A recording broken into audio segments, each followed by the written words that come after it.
Welcome to Shashtika சமையல். இன்றைக்கி சஷ்டிகா சமையலில் என்ன பார்க்க போகிறோம்னா டக்குன்னு செய்யக்கூடிய தக்காளி தோசை எப்படி பண்ணுறேன்னு தாங்க பார்க்க போகிறோம். வாங்க வீடியோக்குள்ளே போய் பார்க்கலாம்.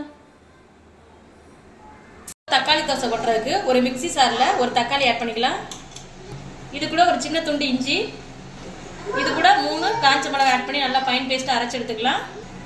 பாருங்கள், இது மாதிரி ஃபைன் பேஸ்ட்டாக அரைச்சி எடுத்தாச்சு. இப்போ இது கூடவே 1 கப் ரவை ஆட் பண்ணிக்கலாம். 1 கப் கோதுமை மாவு ஆட் பண்ணிக்கலாம்.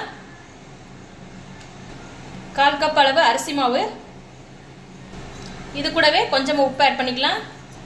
ஒரு 1/4 கப் அளவு தண்ணி ஆட் பண்ணி இதை நல்லா அரைச்சி எடுத்துக்கலாம். பாருங்கள், தோசை பதத்துக்கு நல்லா அரைச்சி எடுத்தாச்சு. இதை ஒரு பவுலுக்கு மாற்றிக்கலாம்.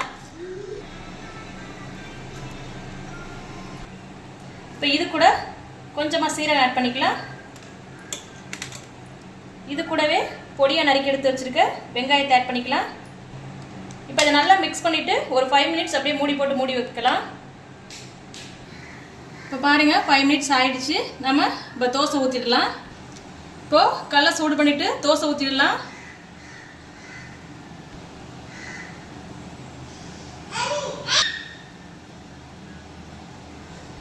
இப்போ இது கூட கொஞ்சமாக ஆயில் விட்டுக்கலாம்.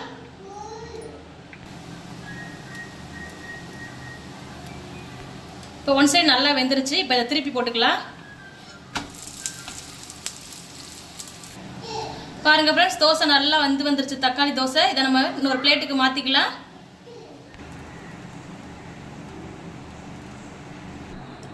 பாருங்கள் ஃப்ரெண்ட்ஸ், நமக்கு தேவையான சூப்பரான டக்குன்னு செய்யக்கூடிய இன்ஸ்டன்ட் தக்காளி தோசை ரெடி ஆயிடுச்சு ஃப்ரெண்ட்ஸ். பாருங்கள் எவ்வளோ அருமையாக சூப்பராக வந்திருக்குன்னு. இந்த தோசையை நீங்கள் தேங்காய் சட்னி, வெங்காய சட்னி இது கூடலாம் வச்சு சாப்பிட்டிங்கன்னா டேஸ்ட் ரொம்ப அல்டிமேட்டாக இருக்கும் ஃப்ரெண்ட்ஸ்.